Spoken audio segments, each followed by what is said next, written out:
this force which controls the world through these bloodlines. Also in the street plan of Washington, you find pentagrams. Symbols are not in themselves negative. The five-pointed star, the pentagram as we call it, is not in itself negative, just as the swastika in its original form is not negative. It was just a symbol of the sun. Other things too, probably. What the Nazis did, however, was take the swastika and turn it round to indicate the negative. It's what they call reverse symbolism in Satanism. So what they do with the pentagram, which is why it's become a satanic symbol, is to turn it upside down, so it's pointing down. Reverse symbolism.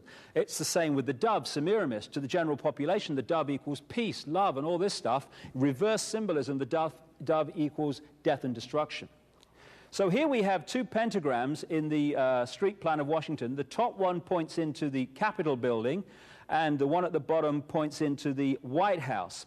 And not only do they reverse the pentagram to indicate the negative, another way of doing that is to distort the pentagram so it's not in a geometrically equal pattern. Some lines are longer than others, and that's what you see here. Now, if you take the road through the middle of that White House pentagram, you might call it, and you go out the other side, very soon, just a few minutes from the White House, in a direct line with it, you find a very strange building in Washington, and it is this one. What you're looking at here is a building that looks completely out of place among the streets of Washington, the Washington environment, and that whole area. The reason is this is a particularly special building to the Brotherhood. It's got the feel of an Egyptian temple. In the middle there you see that depiction of the rising sun across the over the horizon, which is what you saw on the Washington sun chair earlier, and many other symbols of this Brotherhood are that sun coming up over the horizon or over the mountains. And on the two sides of the steps you've got their symbolic depictions of the Sphinx, etc. So what are we looking at here in this strange building just down from the White House?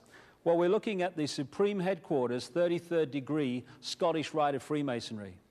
Because Freemasonry did not begin in the 16 and 1700s as is claimed. That's when this strand of the Brotherhood got the name Freemasonry. What it really is a face or a mask on the one face that goes back to the ancient world. And this is where they're coming from, the ancient Egyptian Babylonian world, where these bloodlines came out of a long, long time ago. Here's another more close view of that half sun coming up. And when you see it live, as it were, when you're actually there, it's a beautiful depiction of the sun. And in the back, they've got a bust of George Washington, first Freemasonic president of the United States. This is a political building. So we're told. In fact, it's a temple to a secret society, built by the Freemasons to a specific design, Congress, the Congress building. Where did it get its name from? Capitol Hill, from a sacred place of the Roman Brotherhood going way back called Capitoline Hill.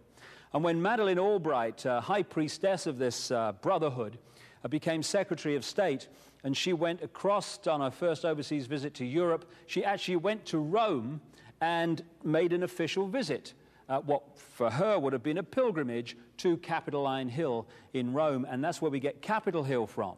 Now, they build these buildings in specific designs. This is where you see obelisks and domes everywhere in the major cities. It's because the dome resonates and draws in female energy, and for obvious reasons, the obelisk, the phallic, draws in male energy. And so in particular places, in particular cities, in particular locations of politics or whatever, religion, you get the dome and the obelisk. So just take a look, just for a second, at that dome on a political building in Washington. And there it is again. This time, it's St. Paul's Cathedral, in the heart of the city of London, one of the epicenters of this global manipulation. And St. Paul's Cathedral was built on an ancient site of worship to the goddess Diana, and was built by Sir Christopher Wren, one of the high initiates of this secret society network, after William of Orange arrived in London to be King William III, and the whole thing epicentered in London. There is St. Paul's Cathedral. There's another view of St. Paul's Cathedral. Looks like it, but it's not. This is the Pantheon in Paris. Again, a mirror image of St. Paul's Cathedral and the Congress building, this time in the other great Brotherhood epicenter city of Paris. The obelisk, there we have the Washington Memorial, the phallic symbol of the obelisk. And this goes to, again, to ancient Egypt with the story of the penis of Osiris. It was apparently lost and Isis got another one, all that stuff they talk about. And since that time, this has become the symbol of the male energy, the male phallic. And I must say, just a brief story. These symbols are actually manifestations of thought. So what these are built to represent is what they generate in terms of energy. I was inside a massive obelisk near a place called Hebden Bridge in England. And as I was climbing the stairs, it was so big it had a stone staircase inside it. The energy around me I just felt this enormous male sexual energy, and I thought, what's going on? Especially when you get to my age, you know. And then I realized, why am I feeling this? Well, what are you walking up inside your pillock, I thought? You're walking up inside a representation of the male phallic, therefore that's the energy it generates. It's very important that we're aware of this. These are not just symbols and what have you, and a secret language alone. They generate energy. And this is why you have these in specific points in the major cities, just like the domes. So here's the Washington Monument, the biggest stone obelisk in the world, right in the center of the Washington Street Plan, down from the White House. This is what's known in London as Cleopatra's Needle. Again, like the one in Paris, it was taken from Egypt. As an original, it was in the city of Hon or Heliopolis, the city or place of the sun, and was brought over during the reign of Queen Victoria.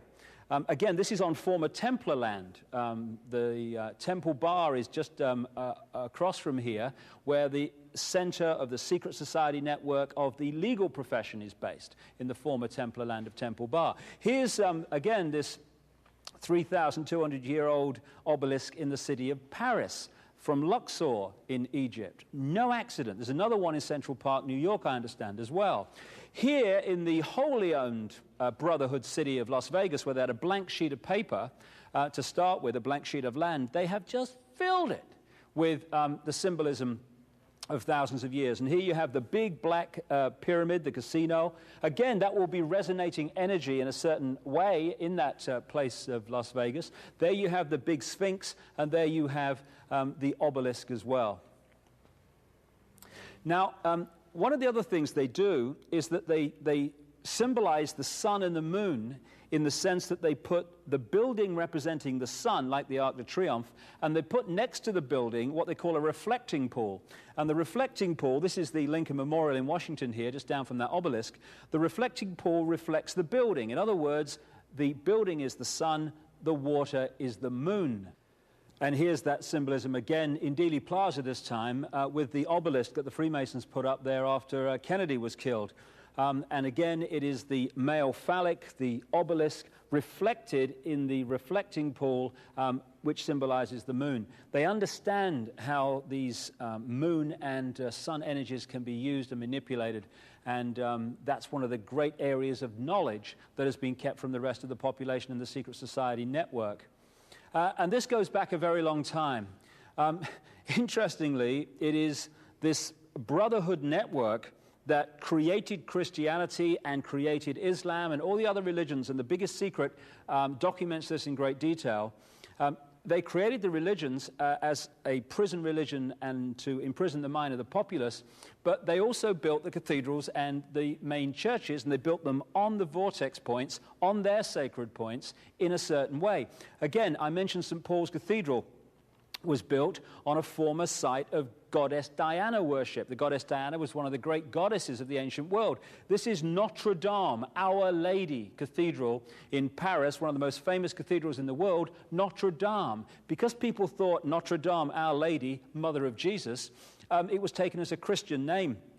In fact, Our Lady is Isis, Semiramis, Diana, and these other names for the deities that the Brotherhood have worshipped over the period of thousands of years we're talking about. So look at that. That's Notre Dame, built with Templar money, Knights Templar money, to sacred geometry on a sacred vortex point. Now we'll just cross the English Channel. There's Westminster Cathedral. Could be the same building. Again, built with Templar money in that same period on a great vortex point. And you've got Big Ben to the left there, the famous clock on the Houses of Parliament, and that is a massive obelisk. And the Houses of Parliament, like Congress, are built on a sacred vortex point. The political buildings are actually temples. Interestingly, this is on Notre Dame Cathedral, and these are the gargoyles. Now, when you look at gargoyles, what are they? They are depictions of reptiles, reptilian forms, often with wings. Bizarre and amazing as it may seem, and I'm the first to agree with that, this is how ancient and modern these reptilians are described in ancient texts and by people who've seen them, and again, The Biggest Secret documents this in enormous detail. So on the cathedrals and on the stately homes of the British and European aristocracy, you find these reptiles.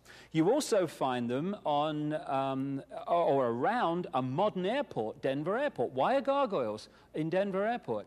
A modern airport built controversially and for an enormous amount of money in more recent years. It just so happens that those that research into these things, into the extraterrestrial influence on Earth, have designated that, and has some of the people involved in its construction, as a reptilian base, an Anunnaki base, actually in Colorado.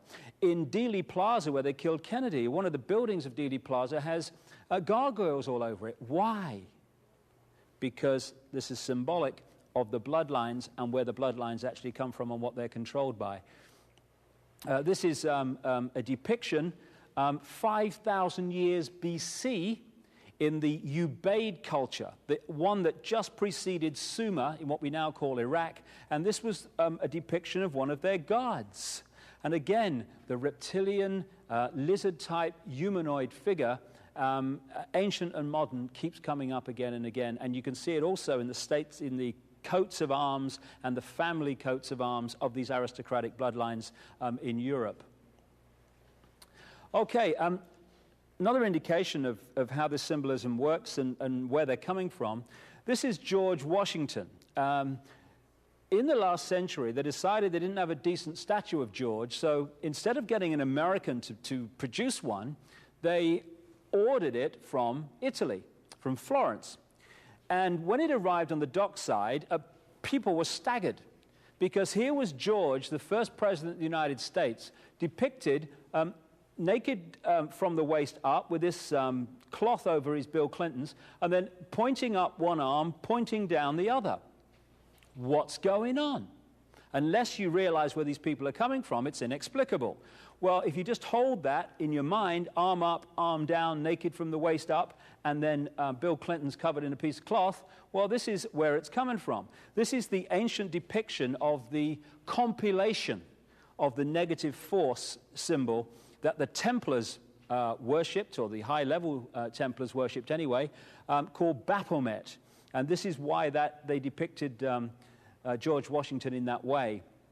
Now, the skull and bones is a symbol you can keep picking up when you're trying to read the secret language also. The skull and bones was on the flag of the ships of the Templars, which is why it just got turned into the pirate flag in children's stories and stuff like that. And there was another organization called the Russell Group, the Russell Company, the Russell Trust, and they made a fortune. It's one of the bloodline families in America. They made a fortune running opium to China for the British during the Opium Wars, when Britain took over China by getting the population hooked on drugs, which is what's happening to the global population today, just a bigger version of it. And on the flags of the ships of the Russell Company running these drugs was the skull and crossbones. And so it's no surprise that it was the Russell Trust that created one of the most infamous secret societies in America, called the Skull and Bones Society.